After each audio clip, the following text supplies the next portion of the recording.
TV News at noon. I'm Eleje Chidima, and here are the reports. Buhari's failing government can't unite Nigeria, Soyinka. Nobel laureate Professor Wole Soyinka said he doesn't believe Nigeria unity is attainable under the current regime of the President, Major General Muhammad Buhari, due to its systematic failure.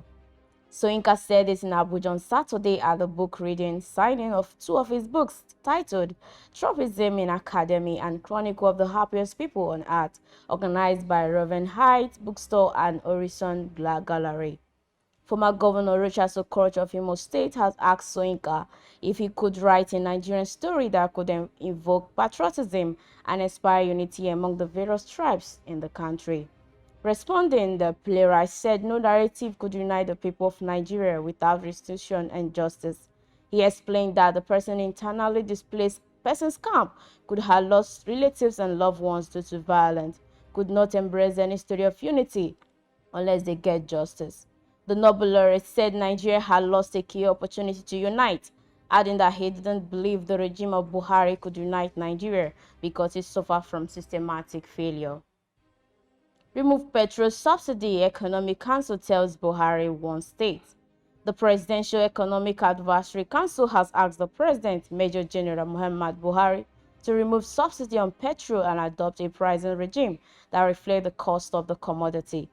Buhari had in 2019 set up the council chaired by Professor Doyin Salami to replace the regime defunct economic management team led by Vice President Yemi Osibajo.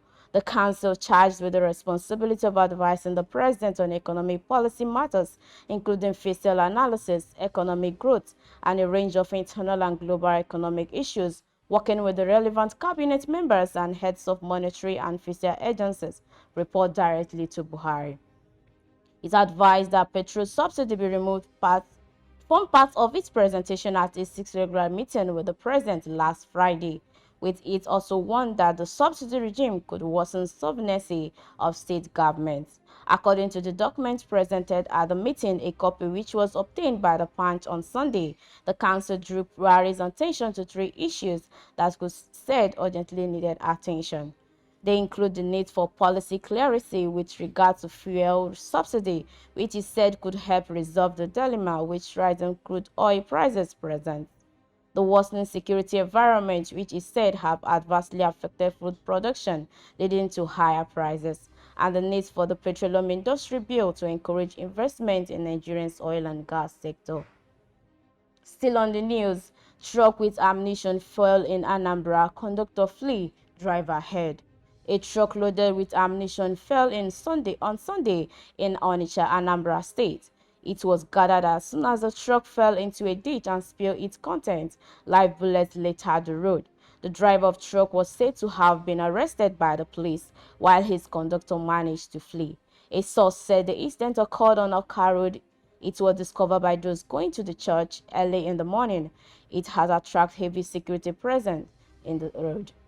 The truck, a Mercedes-Benz 911 model, was moving the goods out of Onitsha when the driver lost control and fell into a gutter. Another source told our correspondent that the truck fell around 5 a.m. The driver and his conductor tried to quickly remove the contents of the truck, but they could not do much before daybreak. When policemen arrived at scene, they saw that the truck was carrying a live bullet. On business news, pipeline vandalism, NNPC have spent 33 billion naira on repairs in 13 months. The rates of pipeline vandalism have proven to be recurrent. As a result, part of the monthly remittance to the federal account is used for repairs and maintenance. Between January 2020 and January 2021, data from the Federal Account and Allocation Committee (FAAC) showed that in the first quarter of 2020, a total of 10.2 billion naira was expended on repairs, with a crude and product loss value at 21.6 billion naira. In the second quarter of the same year, the FAAC report also showed that despite the COVID-19 lockdown, which crippled economic activities across the country, 13.2 billion naira still went for repairs. Moreover, the cost of repairs within the second quarter was the highest, with product loss value at 6 billion naira. Similarly, for the third and fourth quarter, 2.6 billion naira and 7 billion naira were respectively spent for the same purpose, while the accord value of product loss for both quarters were put at 6 billion naira. Meanwhile, pipeline repairs and crude oil losses were not recorded in September and December of the same year. Product thefts and vandalism has continued to destroy value and put NNPC at disadvantaged competitive position, said the corporation in its monthly financial and operation reports. On foreign news, China blames the US for hyping fear of uncontrolled rocket re-entry as space race heats up. For a week, China's Long March 5B grabbed global attention as space agencies and experts closely tracked its trajectory, speculating where debris could fall upon the rocket's uncontrolled re-entry. In China, however, the country's space administration stayed silent for days amid criticism and allowed such a large rocket stage to fall towards Earth with irresponsible and pose a safety risk, albeit a small one to many countries. Finally, on Sunday morning Beijing time, the China Manned Space Engineering Office broke its silence, confirming the remnants of the rocket had plugged into the Indian Ocean near the Maldives, after most of it had burned up in the atmosphere. For many who have allowed the rocket's return, the news came as a big relief in China. It was not only seen as a vindication of the rocket design, but also used by state media to argue the intense global attention were merely a Western effort to discredit China's space program and thwart its progress. On sports news, sports will grow Nigerian GDP more than crude oil. Bankole.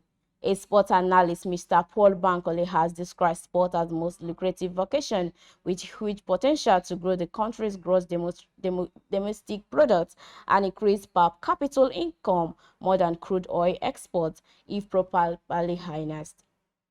Bankole, who is a member of the Association of Sports Performance Center (ASPC), stated this during an interactive section with members of the Sports Writers Association of Nigeria (SWAN) Ogun State chapter held at the MKO Abiola International Stadium Secretariat in Kutu, Abeokuta last Tuesday. He noted that there are many opportunities therein in sports in terms of job creation to the teeming unemployed ones, advocating private participation to make the business a worthwhile one, has been practiced in Europe, America, and South Africa. The former technical consultant to former governor of Lagos State, Babatunde Fashola, on grassroots sport development noted that the need for government to set up high-performance centers to discover and nurture athletes to stadium. He admonished media organizations, especially the state-owned radio and television stations, to be at the vanguard of the crusade by engaging the State House of Assembly. And that's all we can take on the Gallery TV News at 12. Do join us at 4 for yet another update. Thanks for watching.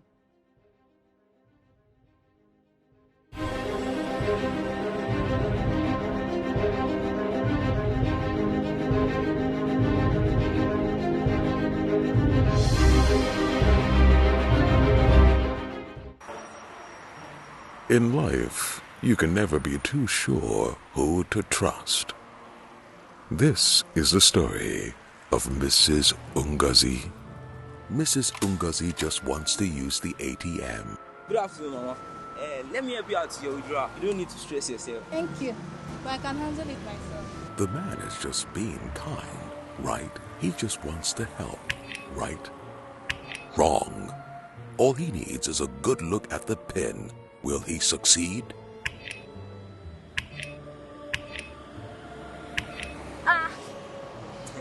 Oh, to my IG fans, I say, sorry. Do not share your card PIN with anyone. Keep your account information private and ensure no one is watching you while you enter your PIN. UBA, Africa's global bank.